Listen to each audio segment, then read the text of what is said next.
Welcome to this module. I hope आपने Barack Obama की वो कंपेलिंग स्पीच तो सुनी ली होगी. What makes that speech a fantastic one is what we are going to discover in this module. Your content is the king, but your delivery is the queen. What do I mean by that? आपका content कितना भी अच्छा हो, but अगर आप उसको deliver एक compelling वे में नहीं कर रहे हैं, तो आपकी स्पीच उतना मैग्नानिमस इम्पैक्ट नहीं क्रिएट करेगी. अकॉर्डिंग टू स्टैटिस्टिक्स, आपके जो कंटेंट है वो सिर्फ 8% मैटर करता है. बाकी आपकी नॉन वर्बल कम्युनिकेशन, आपकी प्रेजेंटेशन, आपकी बॉडी लैंग्वेज, आपका voice modulation, that is what matters the most. Body language and voice modulation के बारे में हम बाद में आएंगे, but the point that I am trying to make over here is that your delivery is what makes the impact on the audience. For example, बहुत सारी movies में ऐसा होता है कि content is just a simple line. For example, godfather movie का एक line है that I'm going to make you an offer you can't refuse. But the way Marlon Brando says that dialogue is what has made that dialogue iconic. When I make him an offer, he can't refuse. Maybe I cannot say it as well as Marlon Brando, but you are getting the point that delivery is what makes the dialogues iconic. So does the speech. Thinking from the audience perspective, what do I mean by that? Your audience is giving you their time, so why should they listen to you? Your content should be relatable, understandable, and should be of some value. Let's take the example for Barack Obama's speech. The moment he starts his speech, he's saying that my father was born in a small village in Kenya. My grandfather was fighting in the World War II. So what exactly he's trying to do in this situation? He's trying to make that connect with the audience. He's thinking it from the audience perspective. He's trying to build that connection with the audience, that if I tell my personal stories to the audience, they will relate that, okay, this person is exactly like us.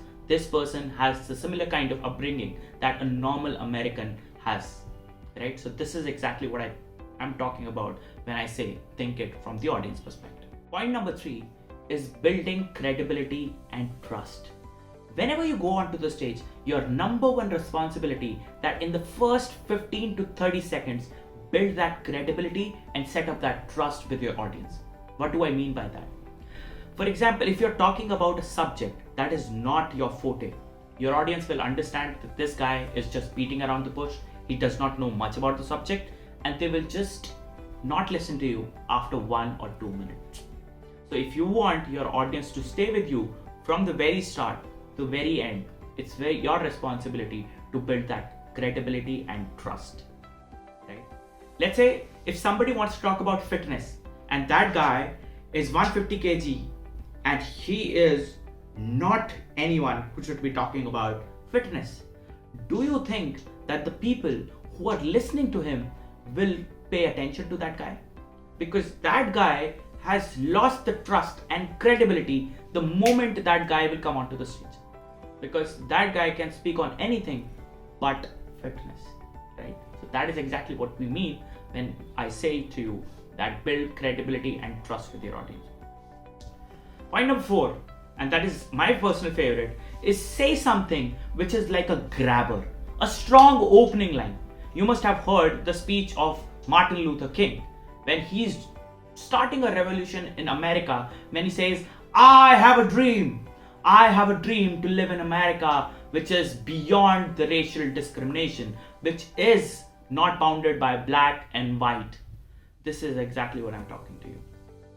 This is exactly what I mean by saying something like a grabbing statement. I have a dream. I have a dream. I have a dream. He says this multiple times in his speech that speech becomes very, very iconic. And that speech is just known by this line that I have a dream.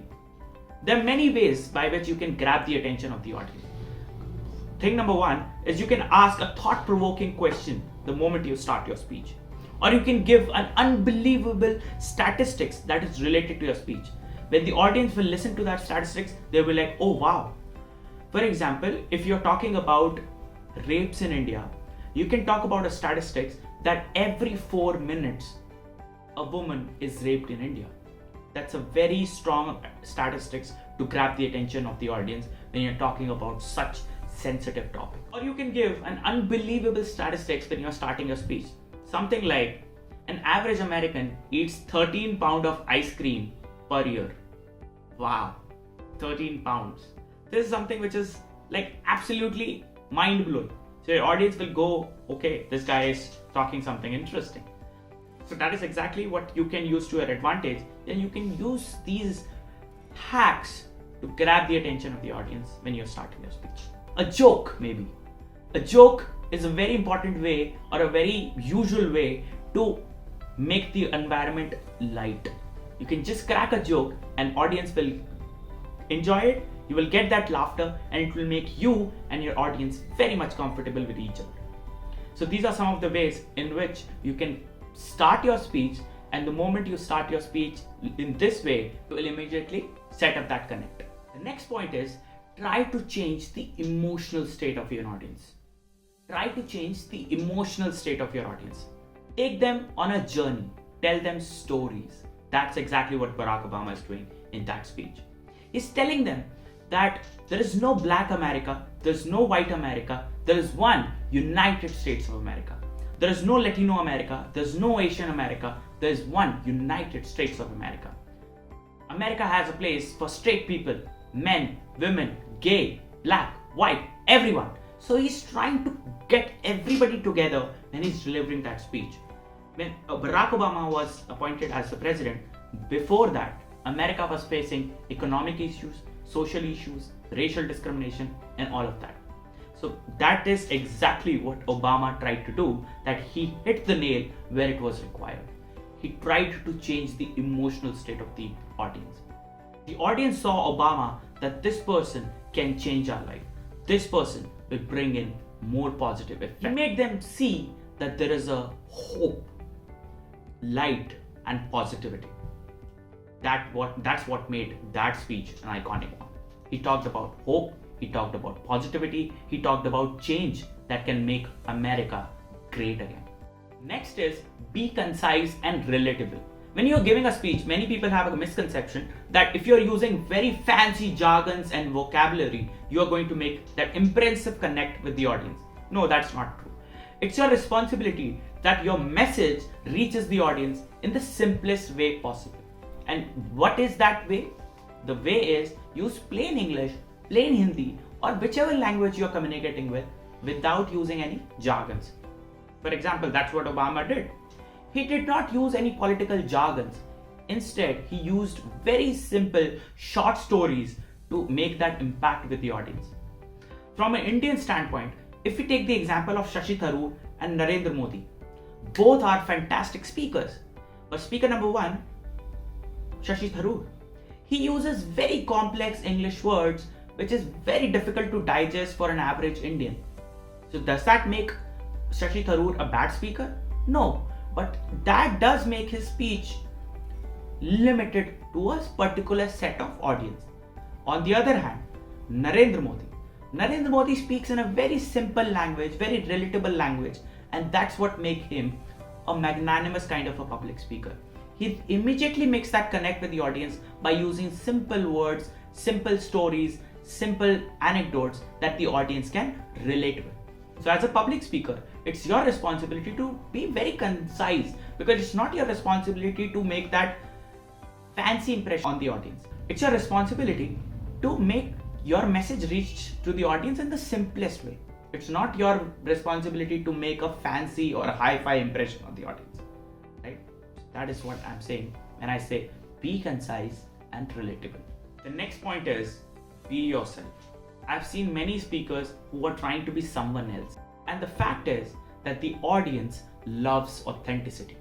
The moment they feel that this guy is trying to be someone else, or this guy is not being himself or herself, they will lose interest in you. You will lose that credibility and trust that we talked about earlier. So try to be you. Put your authentic self in front of the audience. The audience loves that. The next point is your body language. Remember when we said earlier that your verbal communication counts for only 8% of your speech. Your non-verbal communication accounts for 92% of your speech. So it's your vocal variety and body language that makes the most impact on the audience. Let's get back to Obama again. Obama is making connect with everyone in the audience. He's looking at one side, then he's looking at the center, then he's looking at the right side, so that everybody in the room feels like that this guy is talking to me. This guy is my president. This guy is my hope for the new America. That is exactly what body language plays a role in. Your body should be open. You should not be very closed when you're talking to the audience. You should feel your audience as if they are part of you. It might be sounding a little philosophical, but your audience should be your friend. And how do you talk to your friend? You're open, you're looking directly in the eye, and you're being free. That is exactly works wonders when you are delivering a speech. Think of an audience as your friend and keep your body language open, free, and friendly. Thank you. The next point is your message. What do you want your audience to leave the room with? What is the call to action? Let's get back to Obama again. Obama, at the end of his speech, is saying that amongst this political darkness, there will come a day where America will become great again. That is exactly what the message of his speech was. That there will come a day where America will become great again, and I will help you make America great again. Right? So everyone in the audience believed that this guy is the ray of hope for America. Right? That was the message of his speech. What could be the message of your speech is what you have to decide. But that should be something that the audience takes home with them. They should remember your speech with that one message that you're leaving your audience with. Right? Work on your message when you're ending on your speech. That brings me to my last point, but this is the most important point. You might have done everything. You might have done everything in this module, but if you're not doing this well, I don't think you're going to make a fantastic speech and you're going to create that impact on the audience. And this is feel what you're saying. Feel it from the bottom of your heart, whichever speech you are giving. If you're giving a speech on fitness, you should be passionate about fitness. If you're giving a speech on stock markets, you should be passionate about stock markets. If you're giving a speech on the importance of communication skills, you should be passionate about that subject. If you're giving a speech on biotechnology, you should be passionate about that subject. You should feel that subject from the bottom of your heart. If you are not feeling your subject, your audience is not going to feel it. Okay, here I have an assignment for all of you. There are a plethora of speeches, both good speeches and bad speeches, on YouTube or on any other platforms. You go out there, listen to those speeches and make notes that what are the good elements of that speech that worked for that speaker and what are some of the bad elements of that speech that didn't work out for that speaker. And record yourself speaking about that and tag speakingpad_explore yourself and we will evaluate your answer.